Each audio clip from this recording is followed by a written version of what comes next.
Hey, it's Tom Sinclair, the chief idiot, coming to you with Streaming Idiots. We got an interesting show today. We're going to be talking about speed, more speed, chroma key, and a bunch of other cool stuff. Hang around. We'll be right back.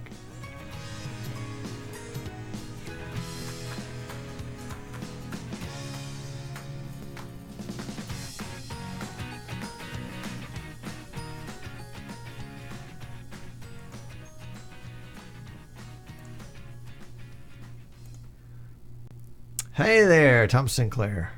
Glad to be with you today for Streaming Idiots. It's going to be a fun show. Got some really interesting things to talk about.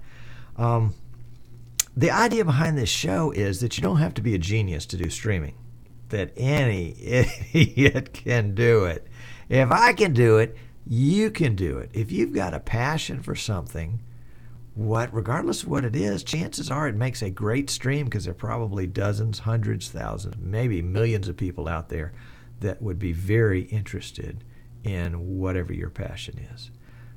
My passion started out being sports broadcasting. Love to do high school sports and cut my teeth on it. Didn't know, but I picked one of the most difficult sports to start with. That is soccer, football they call it in Europe. Or the rest of the world besides the U.S.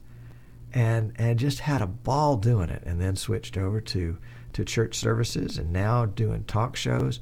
And it's the internet broadcasting is the perfect medium for all of those types of passions. And so that's what I want to bring to the table for you guys today. Full disclosure, I'm an authorized reseller for VidBlaster. I'm an authorized reseller for vMix. And at our website at Eastern Shore Broadcasting, we have an accessory store where you can buy all sorts of stuff that goes with streaming. So if you're starting out and you're not sure where to start with, go there and look at the products that we've got, because we've tested them. I mean, literally, I've tested everything that's in there. In fact, the most recent one I tested just this morning, and I've got a video of the test. So that'll be a lot of fun when we get to that point. Let's see, where shall we start today? Let's start talking about speed, because that's been a real conversation in the chat room this morning, and it's always a question, and there are lots of different speeds.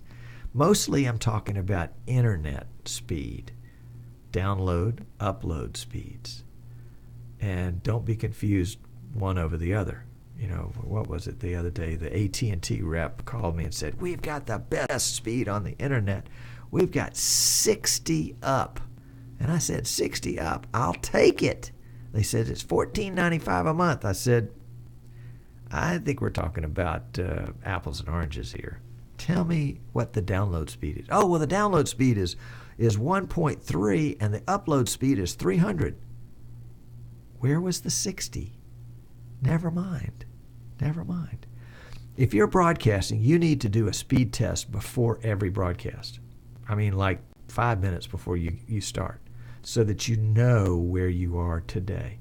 Now, I want to bring up a graphic. This was my test last week. Before last week's show, this is the speeds that I got. In the left side, you can see what the ping time was, 44 milliseconds. You can see my download of 24.02, which I just happened to pick a server somewhere that was really, really busy on downloads. And you can see my upload of 10.07. Well, that's pretty cool. But one of the reasons why I wanted to show this was because of the graphic. Notice the graphic in the download speed. Look at the way you've got a hump and then a valley and then a little hump and a little valley and a little hump and a little valley. And that internet speed is fluctuating. Look at the upload speed. You can see it kind of gradually builds, and then there's a gentle valley and a gentle hill and a gentle valley. And as it got towards the end of the test, it looked like it was going slower and slower. So it might have registered 10.07 as the peak speed upload and the 24.02 as the peak speed download, but it is not, number one, it's not the average of those two, and number two, it doesn't show you the highs and the lows. It doesn't show you, it shows you the high. It doesn't show you the low. It doesn't show you that you've got something that is going to maybe be a problem. Let's say, for example, you've got, let's use my example right here. I've got 10 megs up. And so with 10 megs up, I may want to do I say, oh, well, this is great. I can do a high definition stream at 5,000. I can do a medium definition stream at 2,500. And I've still got 2,500 left. So I'll take 500 of that and do a less medium speed, and then 300, and I'll do a low speed. So I've got 5,000, 2,500, that's 7,500, then another 500 is 8,000, another 300 is 8,300, and I've got 170 left, right? 1,700 left. No, you don't, because of the fluctuation. And what I got right there was the speed between me and a server. That doesn't mean that when I go to my CDN, that my CDN is not going to have some hiccups there and not going to be able to accept my stream for, 5 milliseconds or whatever it is. And if I've filled up that pipe going up there, then there's no ability for it to do anything but to buffer. The flip side is, if I send a stream to my CDN, and let's say I've got 100 megs up, and so I'm going to send a 10 meg stream up, no problem. Most of my audience may not be able to receive a 10 meg download. Their download speed may be, they may be on AT&T DSL at 1.3 megs. And so what they're going to get a lot of buffering. And they're going to be hacked off because it's my fault. And in a way, it really is my fault. It is my fault because I didn't take into consideration where they were, and the fact that they're not living in the 24 Mbps world. They're living in the 1.3 Mbps world because maybe internet's not that important to them, but passion, whatever it is I'm streaming that they want to watch, is important to them. And so they want to tune in for an hour a week or whatever it may be, and see the show live. And I need to respect my audience enough to make available to them a stream that meets their needs. Now, in the previous segment that we did a few minutes ago, that VidBlaster Guy, that will be published today, by the way, September 24th. It'll be on YouTube tonight, and you can go look at it. The idea is that you send multiple streams to your CDN, or if you have a high dollar CDN, you send them one stream and they re-encode it at multiple streams, multiple bit rates, so that your low bandwidth audience can see it in a way that is pleasing to them. That is, it doesn't buffer a lot. Today we are sending 3 different streams. One of them is 1500 is a bit rate for video. Another one is 800 bit rate for video, and another one 300 bit rate for video. The first one is a flash stream that has maybe a 9-second delay between me speaking and somebody on the other side of the world in Australia or Europe. Europe's not really the other side of the world, but it's a long way away. About a 9-second delay between me speaking and them hearing. The other 2 streams go to, and all this goes to Decast, by the way. The other 2 streams go to Decast to their HTML5 service, which is being re-encoded so that it's visible to iOS devices, and that takes about an extra 60 seconds. So it's an advantage because I can send multiple streams to that service, but it's a disadvantage for a talk show like this where we have a chat room and the folks that are watching think that we're live when really what they're responding to is something that was said a minute ago, which can be a little disconcerting. And I've talked to some folks that have done Bible studies in churches and tried to use chat the same way and found out, you know, when you have a 45-second delay, you know, people are asking a question thinking it's a good time to ask a question when really it's 45 seconds late and now they're intruding, but they didn't intend to. So find out, you know, what that delay, and I test that every time. Every time we start a stream, you know, I'll start counting 1, 2, 3, 4, 5, until I can see myself counting back to me, and then I know what the delay is. The delay, it's probably important to know what it is, and then you can choose, you know, how you want to go about dealing with it. But you know, 3 seconds is great. 9 seconds is doable for a chat room like this. Speed-wise, as a general rule, the general rule that I've read out there is that if you've got an upload, like in my case of 10.07, that when you total up all of the bandwidth that you want to use, it shouldn't be any more than half of that. So if I've got 10, I can use 5, and you might be able to, you know, fudge a little bit to 6. But let's say if we had a Skype guest on today, so we're receiving video from that Skype guest, and then we're sending them back video so they can see what's going on our side. We're doing the same thing with audio, and then we're sending out the audio video of the stream. If we're using 5 megs just for the streaming portion, that doesn't leave a whole lot for Skype. And Skype will adjust its quality, or at least it used to. I still think it does that way. Will adjust its quality based on the available bandwidth, and so it'll sort of use up that available bandwidth, but that doesn't always leave you with the overhead you need to handle the peaks and valleys. And so my theory has always been to know that Skype is going to be a real pig so far as bandwidth is concerned, and to allow a lot of room for Skype, because we never know what it's going to take. And what we want to say is, what we want to know is that we're going to get a consistent video quality from Skype. But if the bandwidth is close to the edge and Skype is constantly adjusting back and forth, then you're going to get inconsistent video, and you may get some delay, or it may drop the feed altogether if Skype's having a bad day. And sometimes, face it, Skype has a bad day. One of the alternatives to Skype is something called Zoom.us, which is another free kind of video chat software. But the whole idea about the concept between WebRTC is picking up some speed. And if you're thinking about doing something with Skype or Zoom, you probably want to take a look at WebRTC. You can just Google WebRTC providers, and you'll get a lot of folks. A lot of times they're doing it for free. The beauty is that it's sort of browser-to-browser based video instead of app-to-app based video. So it's built into Google Chrome, and it's built into Internet Explorer, that kind of stuff. So my understanding is that it's a little lighter. Excuse me, I forgot to turn my cell phone off earlier. It's a little lighter on bandwidth and a little lighter on CPU resources as a result, because it's not a whole different application that's running at the same time. So let's see. Let me make sure I've got.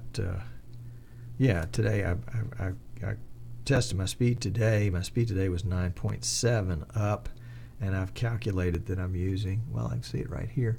I'm using about 35 to 42. It kind of fluctuates up and down. So I'm still under the 50% rule. So the moral of this story is, before you do your broadcast, do a speed test. Now, caveat and a little, it's not really a horror story, but it's a vignette about what's important. And I just got distracted by somebody in the chat room. Sorry about that. I was doing a broadcast about 3 years ago of a soccer match, and I had my handy dandy Verizon MiFi device, which is a portable hotspot that used 4G cell phone bandwidth. And on a good day, I could get 8 megs up. On an average day, about 5, and on a poor day, about 3. But still, 3's not bad. I mean, I remember when I was trying to stream DSL, I was getting 0.3. Anyway, I decided to go do an on-site test the day of the broadcast. And so around about lunchtime, it was a good time to take a break. Drove up to the school, which was about 20 minutes away.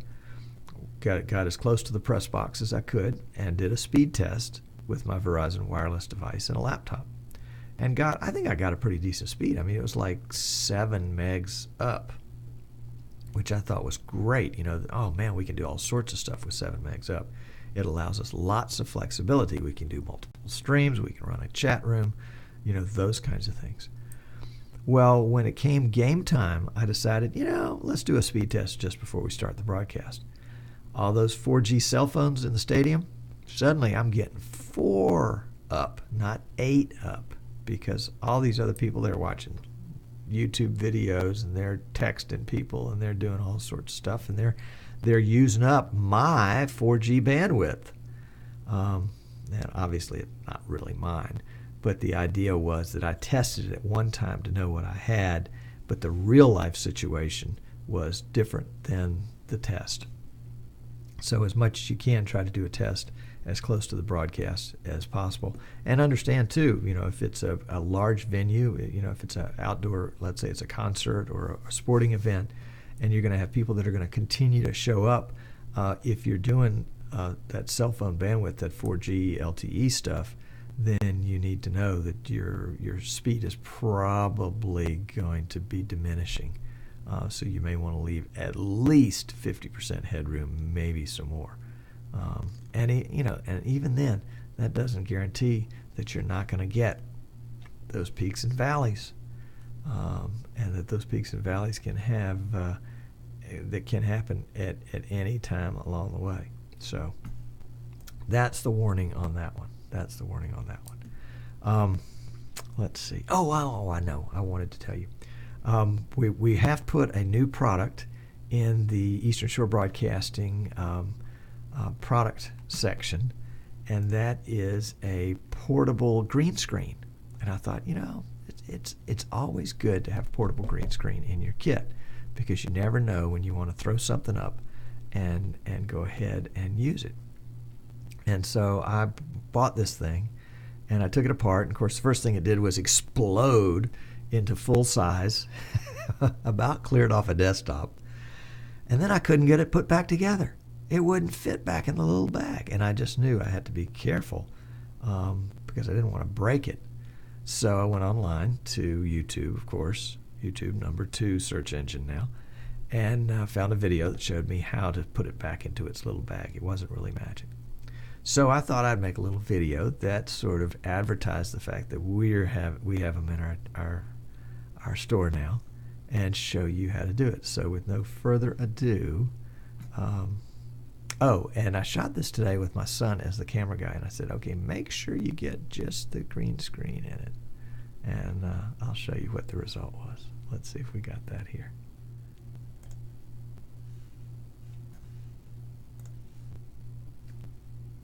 With Eastern Shore Broadcasting, wanted to show you my new portable green screen right here behind me. It's about 7 feet tall and about 5 feet wide, so it will fit for a variety of purposes, indoors and outdoors. It's got a neat black frame around it that allows it to fold up into a small package. Let me demonstrate how that works. It's also blue on the back side. So if you've got a talent wearing blue, you can put them in, or excuse me, if you have talent wearing green, you can put them in front of the blue side. To put it up, you just simply fold that corner down.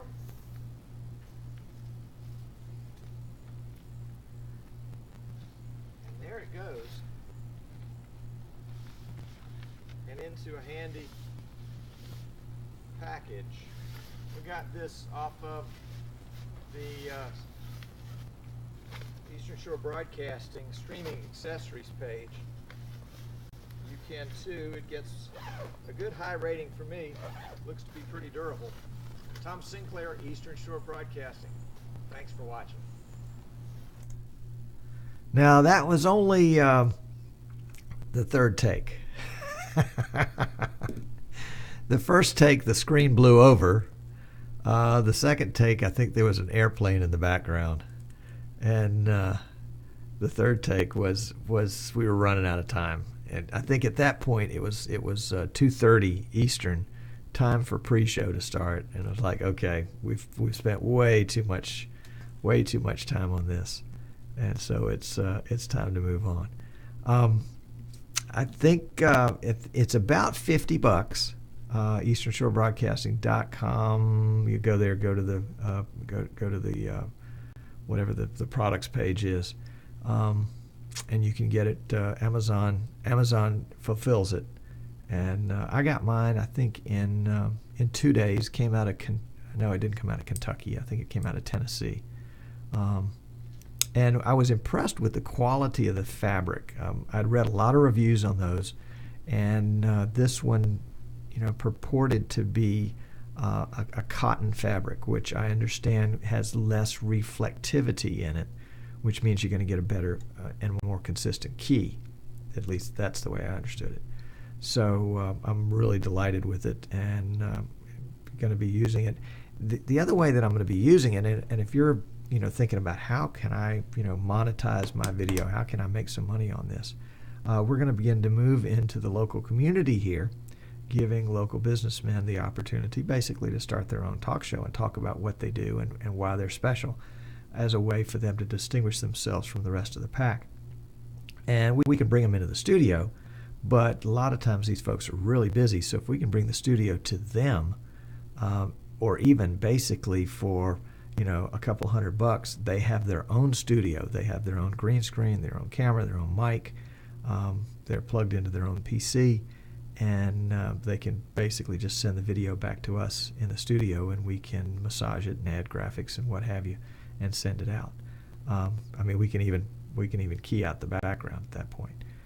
The video that I had here, even though I started with this shot, actually, of course, this was the shot right there. And so we shot it with the green, and then live on this show, we used VidBlaster to key it out, and it got a pretty good key. This is my live shot with that background. This is the shot right here. And let's see if I had the right, let's see if we can get player 5 attached right here. Player 5, there we go. Oh, no. I should have said player 4. Sorry about that. Anyway, I just wanted to show you how the background would move. So I can get that moving background even outdoors. So that's the difference between the two. Now, obviously, for the purposes of this, the lighting is not good. We would spend a little bit more time with lighting. But for the sake of a quick and dirty video, it did the job. It did the job. So that's it. That's the promotional. But the idea is, with this accessories page here on the website, basically we're just an affiliate for Amazon. We're gathering information from Amazon. These are products that we've used here, and including this latest green screen demonstration, and have tested and know to work. And if you're getting into this for the first time, you can waste, and how much money did I waste trying things that didn't work, trying things where people said they would do something, but they didn't really do it. Or they did it, but by the time it took 5 hours to put it together, it wasn't worth the extra $5 savings. So we're trying to develop a good resource where the prices are reasonable. Certainly we make a little percentage for our time and trouble, but where you can count on quality, reliability, and the fact that it functions the way it's supposed to function. And we'll be putting up other videos with the other products as time goes on too. So thanks for hanging out there for that advertisement. Let me check my guys in the chat room and make sure that we didn't miss anything here. Yeah, it looks like there was a great discussion in there about Skype and Zoom US and all sorts of speed-related things. So that's great. You're welcome to join us if you can easternshorebroadcasting.com. Streaming Idiots is generally live at 3:45 Eastern on Wednesday afternoons, preceded at 3 o'clock by that VidBlaster Guy. And it's all streamed on the same channel, so if you're in one place, you're in both places. And I guess that's about it. Let's see. Today's show is being produced in VidBlaster version 3.26, which is a beta and doing a great job. And we are taking the video output from that, which is all the video, the green screen, the graphics, and whatever. And we are sending that over to Wirecast, and Wirecast is encoding it and sending it to Decast. And I probably couldn't afford this if I hadn't been given the Decast license. The Wirecast license. So that was really helpful. Oh, somebody's asking a question here. Tom C. Kent's question. All right, let's make sure this is a question. I don't see Kent's question right now, but I tell you what, I'll come back to it in the post show.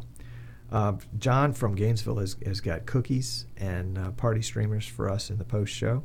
So we will cut to that now. Thanks for tuning in with us. If you're watching us on YouTube and you've watched to the end of this show, thank goodness, boy bless you.